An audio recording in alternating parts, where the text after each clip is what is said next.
nggak ikut makan? Makan ya?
La ilaha illallah.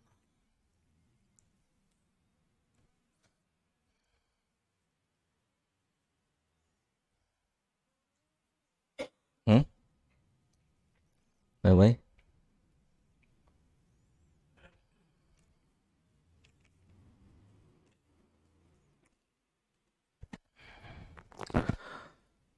Bismillah, alhamdulillah, wassalatu wassalamu ala rasulillah wa ba'd.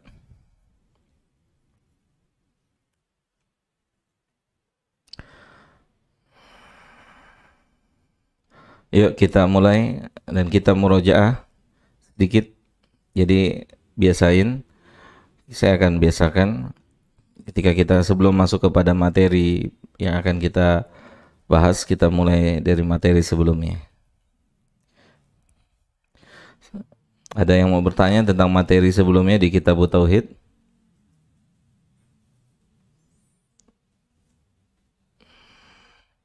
Yang terima Kitab Tauhid hadir semua? Hadir nggak? Ah, mana yang minggu lalu dapat Kitab Tauhid? 1, 2, 3, 4. Antum dapat ya? Ah, di sini. Oke. Yang ibu-ibu datang?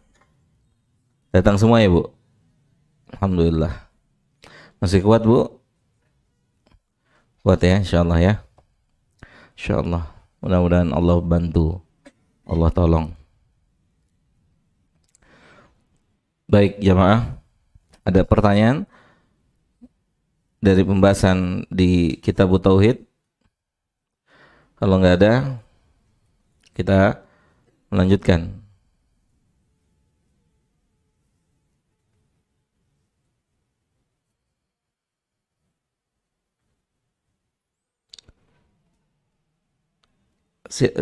Faris baca. Pakai mic tuh Faris.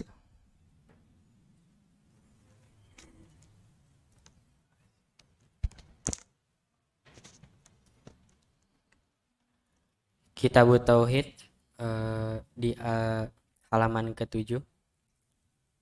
Jika datang kepadamu petunjuk dariku, maka barang siapa yang mengikuti petunjukku, dia tidak akan sesat dan tidak akan celaka. Oke.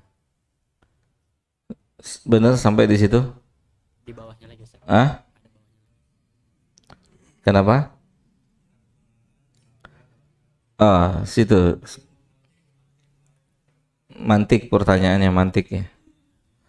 Ada Faris dikasih di halaman berapa itu Pak Andre? Halaman 7 bawah. Iya. Bismillah. Mereka adalah orang yang berada di atas ajaran yang sama dengan ajaranku pada hari ini dan para sahabatku. Oke, bawahnya. Kebenaran sabda baginda Rasulullah SAW tersebut telah terbukti Oke, ketika sudah terbukti ya. Terbukti enggak? Terbukti enggak? Apa yang Syekh Fauzan kan mengatakan waqat waqa'a misdaq ma akhbara bihi Rasulullah sallallahu alaihi wasallam. Telah terbukti apa yang Nabi katakan umatnya terpecah menjadi 73. Sudah terbukti hari ini? Sudah terbukti.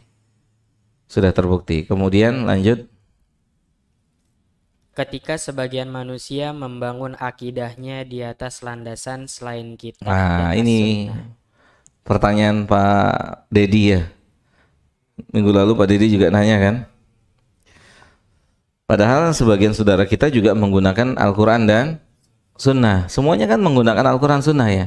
Tidak ada satupun yang sesat, ya tidak ada satupun yang menyimpang, yang tidak menggunakan Al-Quran dan Sunnah. Kan juga nggak ada yang mengklaim, yuk mari kita sama-sama mengaji di pengajian bid'ah ini. Kan nggak ada yang bilang begitu kan. Semuanya mengatakan, ya marilah kita sama-sama mengaji di pengajian Ahlu Sunnah ini. Kan semuanya seperti itu. Sahih? Tidak ada yang bilang, mari kita sama-sama mengaji di pengajian yang sesat ini. Ada yang bicara seperti itu? Nggak ada. Semuanya pasti mengklaim. Termasuk kita. Tinggal nanti klaim itu dibuktikan. Klaim itu dibuktikan. Ilmiah. Pembuktian ilmiah. Ya. Dilihat Al-Quran dan Sunnah. Bukan dengan prasangka, perasaan. Bukan. Karena mau dengan prasangka, perasaan siapa? Ya. Mau dengan prasangka dan perasaan siapa untuk menentukan kebenaran? Kan nggak bisa. Setiap orang punya standar kebenaran masing-masing. Ada nggak dianggap sebagai sebuah hal yang wajar atau benar seorang wanita pakai rok pendek di sebuah negeri? Ada nggak? Ada. Bahkan nggak boleh pakai jilbab. Sahih? Dan dianggap pakai jilbab itu melanggar. Ada atau tidak? Ada. Jadi mau standarnya siapa? Maka dipulangkan kepada Al-Quran dan Sunnah. Cukup? Enggak. Kita udah bahas satu ayat minggu lalu. Enggak cukup. Kata Allah, ikuti pemahamannya para sahabat. Ikuti. Gitu. Maka konsekuensi tidak mengikuti pemahaman sahabat, maka ditinggalin manusia atau tidak? Hah? Akan ditinggal manusia, tidak ada pengikutnya atau tidak? Enggak. Tetap ada pengikutnya. Banyak pengikutnya. Tetap ada. Tapi akhirnya dibiarin sama Allah. Dibiarin berjalan. Gitu. Bahkan diancam dengan apa? Dengan neraka. Diancam dengan neraka.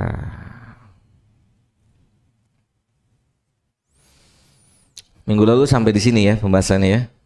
Sampai di sini pembahasan kita. Jadi dengan Alkitab dan As-Sunnah saja itu tidak cukup. Tidak cukup. Maka Alkitab dan Sunnah harus dengan pemahaman para sahabat. Gitu radhiyallahu taala anhum jami'an. Sebagaimana Nabi katakan dalam hadis yang di atas yang dibawakan oleh Syekh Shalih Fauzan hafizahullahu taala, ya, kecuali jamaah ma'ana alaihi wa ashabi, kata Nabi, yang dijamin keselamatan adalah orang-orang yang beragama sesuai dengan agamanya saya dan para sahabat. Ya, sahabat semuanya mengambil Al-Quran dan Sunnah dan telah memahaminya dan mereka telah masuk surga. Artinya dijamin masuk surga.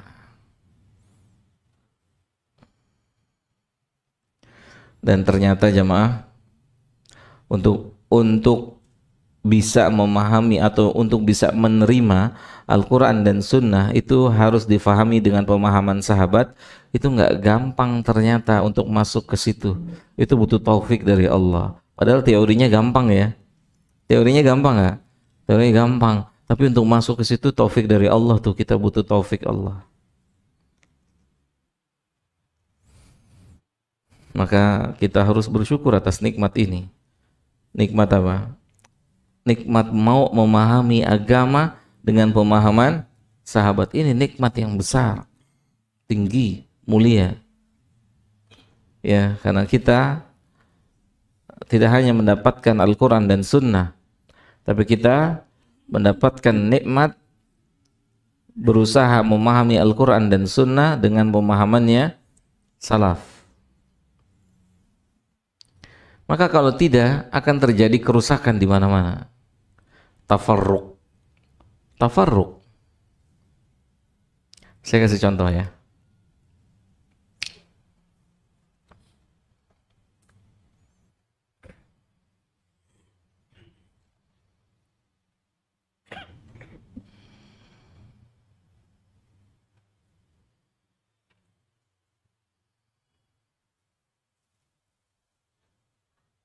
Dalam surat Al-Maidah ayat ke-35.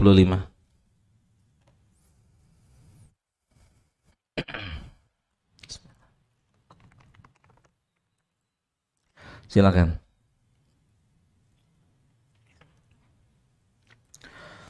Baca Faris. Bismillah. Surah Al-Maidah ayat surah kelima ayat 35. Hai orang-orang yang beriman, bertakwalah kepada Allah dan carilah jalan yang mendekatkan diri kepadanya, dan berjihadlah pada jalannya, supaya kamu mendapat keberuntungan. Baik. Sebagian saudara kita yang jatuh dalam perbuatan-perbuatan bid'ah, perbuatan yang tidak dicontohkan Nabi, bukan tanpa dalil. Ini dalilnya. Ini diantara dalilnya. Kata Allah, ya ayyuhalladzina amanu ittaqullaha, wahai orang-orang yang beriman, bertakwalah kepada Allah. Terus Allah bilang apa? Wabtagu ilaihil wasilah, carilah wasilah.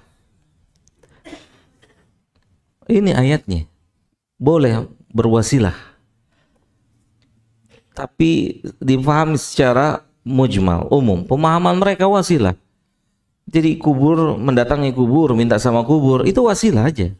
Dan Allah bunyikan ayatnya begini, wasilah. Yang pakai jimat, saya nggak nyembah jimat ini cuma wasilah. Yang minta air ke rumah si fulan, ini cuma wasilah. Saya nggak nyembah. Mana ayatnya? Ini Allah yang suruh cari wasilah untuk mendekatkan diri kepada Dia. Bukan tanpa ayat. Tapi apa benar Allah maunya begitu? Kalau Allah maunya begitu, berarti kan nggak perlu dibikin syariat boleh dan tidak boleh. Jadi semua orang bebas membuat sesukanya masing-masing. Kalau memang seperti itu, semua orang bebas. Tapi apakah Allah maunya begitu? Kan enggak. Allah punya aturan main. Apa yang dimaksud dengan wasilah? Apakah secara umum mujmal, atau Allah takyid, dibatasi sama Allah? Wasilah yang gimana yang Allah mau? Wasilah apa? Kalau wasilah secara mujmal, ya, secara mujmal, iya, berarti orang yang minta di kuburan, minta sama dukun, datang ke dukun, nggak salah.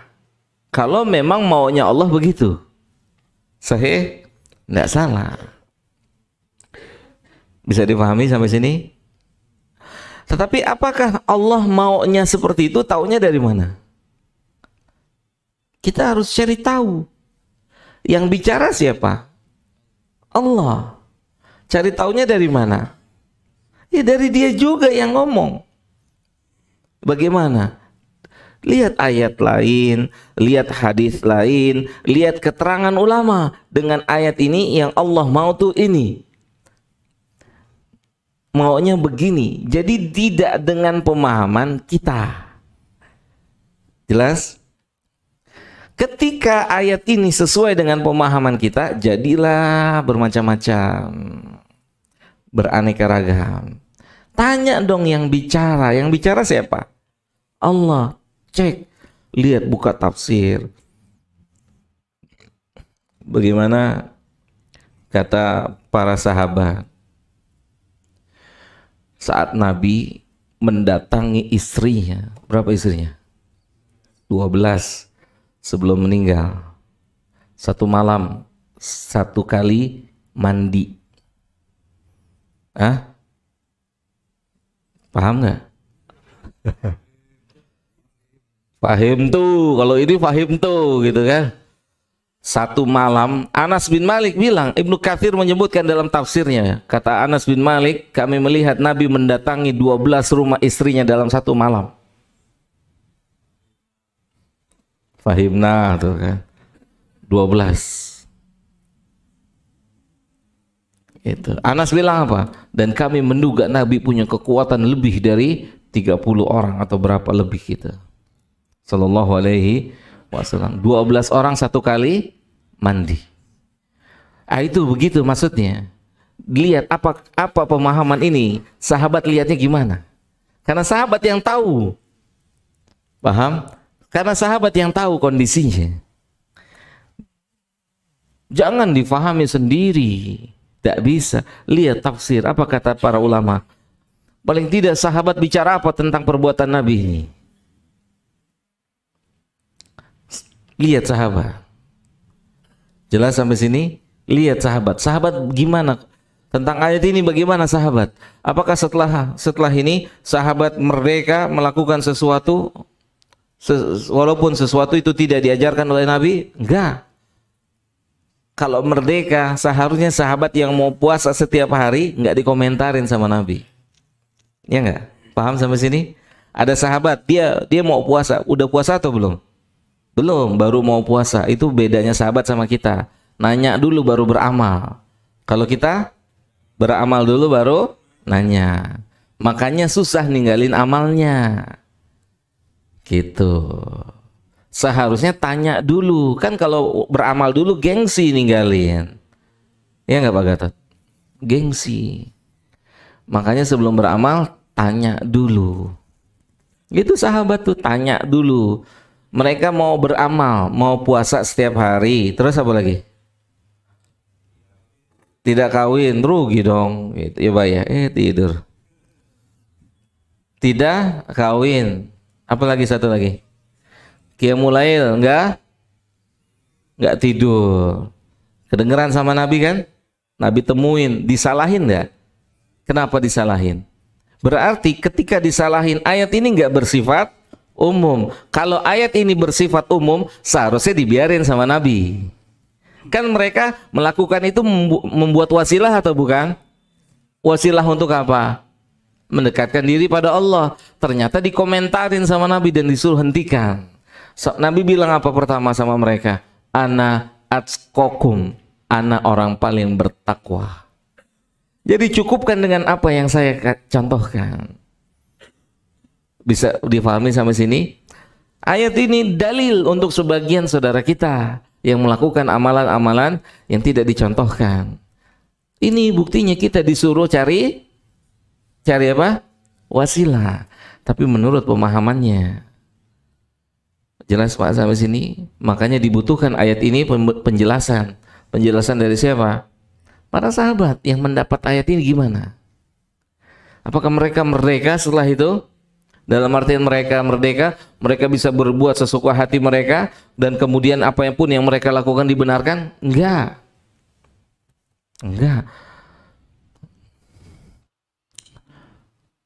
Nabi sholat dikasih tahu sama Jibril di sepatunya ada najis.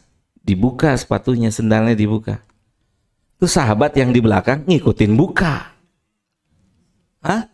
Lihat tuh itibanya sahabat. Kalau kita kan datang hadis pikir-pikir dulu. Istiqoroh dulu, amalin enggak gitu ya.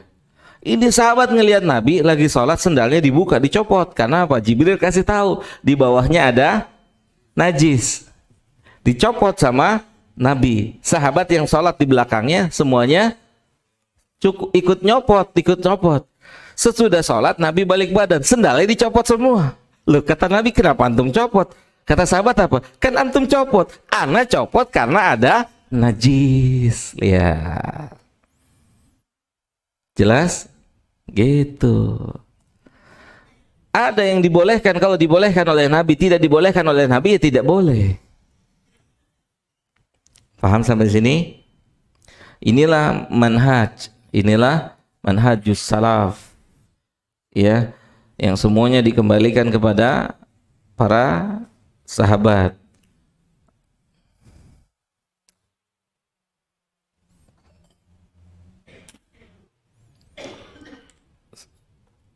Jelas sampai sini? Ada yang mau tanya?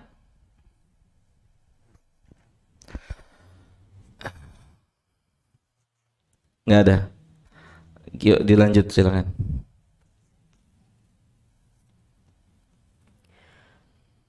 Telah terbukti perkataan Rasulullah SAW ketika sebagian manusia membangun akidahnya di atas landasan selain kitab dan as-sunnah, yaitu di atas landasan ilmu kalam dan kaidah-kaidah mantik yang diwarisi dari filsafat Yunani dan Romawi. Oke, ya. Jadi inhiraf. Lanjut, silakan. Maka terjadilah penyimpangan dan perpecahan dalam akidah yang mengakibatkan pecahnya umat dan retaknya masyarakat Islam. Muncul gitu. Lanjut. Iya. Sampai sini ada pertanyaan? Sampai terakhir di sini ada soal?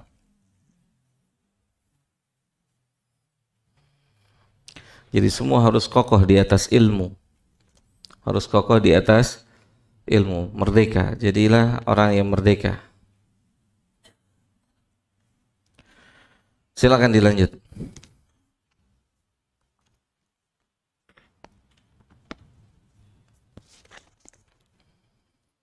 Halaman ke-8, pasal ketiga, penyimpangan akidah dan cara-cara penanggulangannya. Oke. Penyimpangan dari akidah yang benar adalah kehancuran dan kesesatan. Iya. Pasti hancur. Pasti sesat. Lanjut. Karena akidah yang benar merupakan motivator utama bagi amal yang bermanfaat. Oke. Gimana amal yang mau diterima kalau akidahnya tidak benar? Tidak mungkin. Lanjut.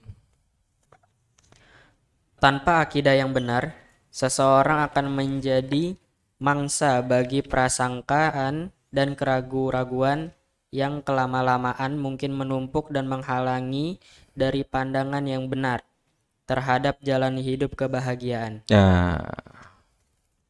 Tanpa akidah yang benar, bingung dia mau ngapain. Seorang bingung. Tanpa pondasi yang benar itu bingung dia mau ngapain, banyak bingung. Tapi kalau dia punya akidah yang benar, dia akan kokoh.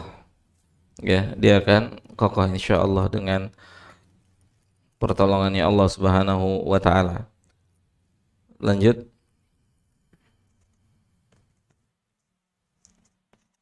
Sehingga hidupnya terasa sempit, lalu ia ingin terbebas dari kesempitan tersebut dengan menyudahi hidup. Sekalipun dengan bunuh diri, sebagaimana yang terjadi pada banyak orang yang telah kehilangan hidayah akidah yang benar. Iya. Terus? Masyarakat yang tidak dipimpin oleh akidah yang benar merupakan masyarakat bahimi atau hewani. Tidak memiliki prinsip-prinsip hidup bahagia. Sekalipun mereka bergelimangan materi, tetapi terkadang justru sering menyeret mereka pada kehancuran, sebagaimana yang kita lihat pada masyarakat jahiliyah. Karena sesungguhnya kekayaan materi merupakan taujih atau pengarahan dalam penggunaannya. Membutuhkan. Di situ lanjut. Karena sesungguhnya kekayaan materi memerlukan taujih atau pengarahan Iya. dalam penggunaannya. Iya. Dan tidak ada pemberi arahan yang benar kecuali akidah sahihah. Sahih. Semuanya butuh akidah yang benar. Baik urusan agama maupun urusan dunia. Urusan agama butuh akidah yang benar. Urusan dunia membutuhkan akidah yang benar. Ketika akidah tidak benar, ketika keyakinan tidak benar, maka akan merusak agama seseorang. Agama seseorang akan rusak. Dan kehidupan seseorang pun akan rusak ketika akidah itu tidak benar. Maka kehidupan agama itu harus dipimpin oleh akidah yang benar, akidah yang lurus. Agama seseorang akan menjadi lurus. Kita ambil contoh ya. Kita ambil contoh. Akidah itu kan urusan perasaan ya, urusan hati. Antum tahu tentang 100 orang yang dibunuh, 99 orang dibunuh. Tahu ya? Sampai genap 100 kan ya? Yang 100 siapa? Ahli ibadah dibunuh kan? Lihat, rusak akidahnya mengakibatkan kerusakan buat dia. Dia bilang apa? Enggak ada tobat untuk antum, sudah banyak yang dibunuh. Satu aja susah tobatnya, gimana 99? Rusak akidahnya. Seperti rusaknya akidah Khawarij yang mengkafirkan pelaku dosa besar. Rusak akibatnya. Akidahnya rusak, akhirnya membuat bom sana sini. Membuat kerusakan di sana sini. Akidahnya rusak. Mengatasnamakan Islam. Akidahnya rusak. Gitu. Akidahnya rusak, mengkafirkan Ali bin Abi Thalib dan pemerintahannya. Akidahnya rusak. Jelas sampai sini? Gitu. Semua ketika akidah seseorang rusak, maka akan mengakibatkan rusak juga kehidupan agamanya. Dan juga kehidupan dunianya rusak. Ketika akidah seseorang rusak, kehidupan dunianya pun rusak. Kita ambil contoh. Kita bicara tentang kebahagiaan. Semua orang mau bahagia, sahih? Tapi kebahagiaan yang seperti apa? Standarnya siapa? Ya enggak? Kalau akidah seseorang itu rusak, kebahagiaan itu punya rumah, punya mobil, punya apartemen. Oke? Kalau kebahagiaan itu seperti ini, dibangun akidahnya kayak begini, hidupnya akan habis untuk cari itu. Sahih? Karena dibangun dari akidah yang rusak. Tapi kalau akidahnya benar, keberhasilan, kebahagiaan apa? Yang Nabi Allah katakan, "Faman zuhziha 'anil nar faqad faz." Faman zuhziha 'anil nar wa udkhilul jannah faqad faz. Siapa saja yang dibebaskan dari neraka dan dimasukkan ke dalam surga, maka dia adalah orang yang beruntung. Cara pandang akidah yang berbeda, beda cara ngejalanin hidupnya. Bisa dipahami sampai sini? Cara pandang nih. Kalau antum akidahnya rusak, nih habis minum gelas ini rebutan sama antum. Hah? Ya enggak? Siapa yang mau duluan? Kalau antum akidahnya bermasalah, ini akan antum tunggu ini. Sahih? Antum tungguin. Wali murid. Jelas? Jadi akidah rusak itu bukan cuma berakibat rusaknya agama, rusaknya dunia seseorang. Kenapa berangkat sebelum subuh, pulang malam? Rusak akidahnya. Kebahagiaan yang dicari seharusnya kebahagiaan di negeri akhirat. Mati-matian untuk dapat di sana. Ya, lihat lagi contoh nih. Antum sudah dapat bocoran belum dari Nabi? Ujian pertanyaan di alam kubur. Udah, apa? Kasih tahu dong yang lain. Barangkali belum tahu. Kisi-kisi, ya. Udah dapat bocorannya kan? 3 kan? Ibu udah tahu, Bu? Yang jadi masalah, kenapa yang dipelajarin yang lain? Kenapa yang sampai malam kimia, fisika, matematika, bahasa Inggris? Kenapa sampai begadang? Mau ngaji sampai jam 9 istiqoroh dulu. Belajar enggak, ikut ngaji enggak, sampai jam 9. Antum kan nyari duit sampai jam 12. Lembur. Iya enggak? Padahal antum udah tahu, dikasih tahu tuh kisi-kisinya, pertanyaannya 3. Apa Pak Gatot? Antum mau saya yang tanya apa Mungkar Nakir yang tanya? Kita tahu kisi-kisinya ada 3, tapi waktu kita tidak kita habiskan untuk menguasai 3 materi ini. Sahih? Untuk apa antum tahan-tahan ngantuk? Untuk fulus. Sahih enggak? Untuk apa antum safar jauh-jauh? Fulus. Para ulama untuk apa safar jauh-jauh? Ilmu. Ilmu. Sebulan jalan kaki untuk berapa ribu hadis? 1. Antum mungkin istiqoroh kali gitu ya. Sebulan jalan kaki udah cuma 1 hadis. Ada orang jauh-jauh datang ke tempat Imam Malik. Sampai ketemu Imam Malik, dia nanya, Imam Malik bilang apa? Saya nggak tahu. Coba. Ini jauh-jauh ketemu antum mau nanya, antum bilang nggak tahu. Terus anda mau ngomong apa sama orang-orang di kampung? Antum bilang Malik nggak tahu. Coba. Begitu. Antum dapat info. Pak Sony ada kerjaan di Irian 2M, datang nggak? Datang, gitu, ya nggak? Sony ada malaikat di atas langit, datang nggak? Ntar dulu deh, Indonesia lagi main sama Irak.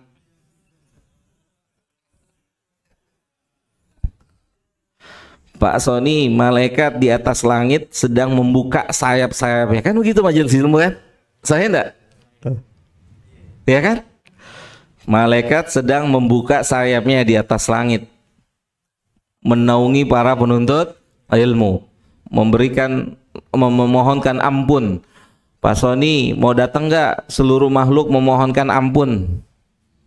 Kira-kira datang nggak? Bertepatan Indonesia Irak.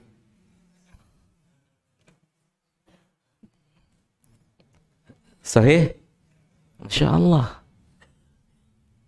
Gitu. Berat memang hidup ini. Kalau nggak punya taufik dari Allah, sulit. Gitu. Kalau rusak akidahnya begitu. Tapi kalau akidahnya benar, berangkat nggak? Berangkat. Kalau kata orang awak berangke, gitu ya. Iya benar ya. Benar nggak pada orang? Mana Pak Ferry? Benar. Berangke ya, berangke gitu ya. Berangke gitu. Iya, berangke gitu. Subhanallah, kan begitu. Pak itu apa? Begitu. Kalau akidah rusak atau akidah belum benar, udah dikasih tahu pertanyaan yang 3, kenapa yang dipelajarin yang lain? Bukan nggak boleh, cuman kan harusnya 3 ini dapat perhatian khusus, prioritas. Udah pasti pertanyaannya 3, bukan Pitagoras besok, ya kan? Pertanyaan tuh udah pasti 3, bukan ditanyain X kali Y. Bukan nggak boleh belajar itu, paham ya? Tapi 3 ini harus dikuasai. Antum masuk ujian besok, dikasih tahu ujian dari halaman 1 sampai halaman 10. Antum baca 11 sampai 50. Begitu baca soal, Pak Guru kayaknya bikin soal salah deh Pak. Pak Guru disalahin. Secara tidak langsung antum ditanya, emang Muhammad nggak kasih tahu antum? Tugas Nabi untuk apa? Kasih tahu. Sudah dikasih tahu. Pak Guru sudah kasih tahu kisi-kisi halaman sekian sampai halaman sekian kan? Harusnya gimana? Harusnya gimana? Dipelajari tuh. Kalau yang cerdas dipelajari, dikuasai tuh. Muter-muter di situ. Muter-muter di situ. Sampai dia menguasai. Dan itu kalau akidah seseorang benar. Tapi kalau akidah seseorang tidak benar atau belum benar, dia akan cari materi yang lain, keempat, kelima, keenam, ketujuh. Padahal udah tahu, dia nggak akan ditanya. Jelas sampai sini? Maka akidah menentukan jalan hidup seseorang. Baik hidup agamanya maupun hidup kehidupan dunianya. Begitu, lihat ulama. Ya, lihat para ulama kita. Lihat para sahabat. Ketika ditanya sama Nabi, antum mau apa sama saya? Bilang apa? Ketika ditawarin sama Nabi, mau minta apa sama saya? Robi'ah bin Ka'ab ditawarin sama Nabi. Pak Gatot kalau ditawarin sama bos antum, antum bilang apa? Mobil, rumah. Apa Robi'ah bilang apa? Saya minta temenin antum di surga. Begitu. Udah nggak main level di bawah tanah ini. Iya. Sahabat udah nggak ada bayangan di sini. Dikasih harta rampasan perang. Kata Nabi, kasih fulan, hak dia kasih. Yang sahabat yang terima, ini apa? Ghanimah buat antum, hak antum, dibagi sama Nabi. Dia bilang, di mana saya bisa temui Nabi? Temui Nabi, dibawa ghanimahnya. Ya Rasul, bukan untuk ini saya masuk Islam. Walaupun ghanimah halal. Bukan untuk ini saya masuk Islam. Untuk panah yang tertancap di sini tembus ke sini. Itu tuh akidah tuh. Untuk panah yang ke sini, tancap di sini, keluar di sini. Kemudian hari perang, mati dia. Panahnya ketancap sini. Benar berarti niatnya. Allah ijabah. Di sini tembus. Begitu. Kalau akidah seseorang benar. Kalau akidah seseorang tidak benar, apa yang dikatakan oleh Syekh Shalih Fauzan? Dia akan dirongrong, ya. Berat hidup rasanya ketika akidah nggak benar. Berat, antum jadi panitia berat kalau akidah antum nggak benar. Kenapa? Karena antum dapat tekanan. Gimana caranya yang datang banyak, ya kan? Antum dapat tekanan kayak gitu. Gimana antum jadi panitia nggak berhasil? Ada nggak panitia yang pusing begitu? Ah? Oh, ada tuh. Di mana? Yes. Ah? Iya, ada kan? Wallah, dia sibuk. Gimana caranya? Didapat tekanan. Donaturnya bilang, enggak lah, kami nggak kasih lagi donasi ke sana. Kenapa? Nggak ada yang datang yang ngaji. Gak balik modal tuh, dia parah lagi ngomong itu kan. Jadi ngasih buat balik modal gitu. Innalillahi. Anda baru dengar malam ini, wallah.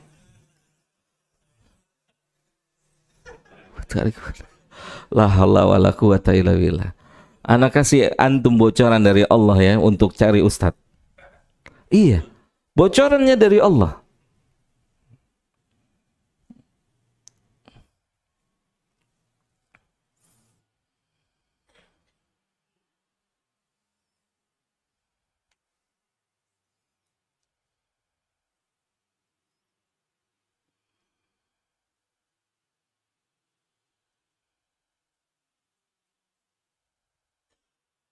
Dalam surah Yasin ayat 21 untuk panitia kajian. Antum pegang nih ayat. Baca. Kalau panitia di kajian udah ditodong berapa amplopnya, antum jangan panggil dia. Berapa transfernya antum jangan panggil ya. Kayak Allah, petunjuk Allah. Coba baca. Bismillah, surah Yasin, surah ke-36 ayat 21. Ikutilah orang yang tiada minta balasan kepadamu dan mereka adalah Siapa yang orang suruh kita ngikutin? Suruh siapa? Orang seperti apa yang suruh kita diperintahkan oleh Allah untuk ngikutin? yang tidak minta balasan. Belum datang aja, ya subhanallah. Tiket pesawat 5, hotel bintang 5. Allah, orang tuh lihat ayat ini. Siapa yang disuruh kita ngikutin? Siapa? Iya Pak Gatot. Gitu. Bubar nih kajian mana? Al Jihad gitu ya. Buat bayar tiket pesawat. Gitu. Bubar nggak kajian? Bisa kajian sekarang, kajian lagi nanti 3 bulan lagi. Dananya habis buat beli tiket. Gitu. Ya, fitnah harta. Lihat Allah yang bilang, ittabi'u. Ikutin. Siapa? Siapa yang disuruh? Kita suruh ngikutin siapa? Siapa? Kata Allah apa? Man la yas'alukum ajra. Ikuti orang yang tidak minta upah sama antum. Ikutin mereka. Gitu. Makanya ada istilah para ulama, alim majanan kama ulimta majanan. Ajarkan manusia gratis sebagaimana antum belajar gratis. Berat nggak? Hah? Berat. Makanya yang cita-cita jadi ustadz ngumpulin duit, mikir-mikir deh. Iya kan? Yang ibu-ibu, bapak-bapak yang cita-cita anaknya jadi ustadz mau ngumpulin duit, pikir-pikir lagi. Ah, sang tarif gitu ya, pikir-pikir. Ini lihat Allah kasih petunjuk ini.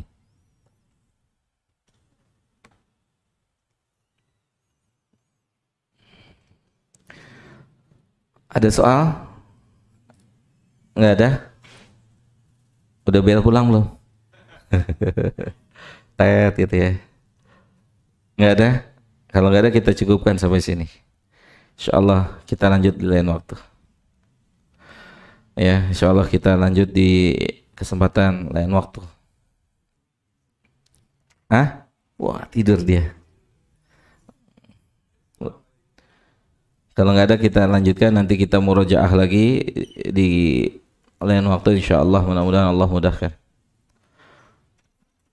Kurang lebihnya mohon maaf, semoga bermanfaat untuk saya dan untuk kita semua. Wassallallahu ala nabiyina Muhammadin wa ala alihi wa sahbihi ajma'in. Subhanakallahumma bihamdika asyhadu an la ilaha illa anta astaghfiruka wa atubu ilaika. Assalamualaikum warahmatullahi wabarakatuh.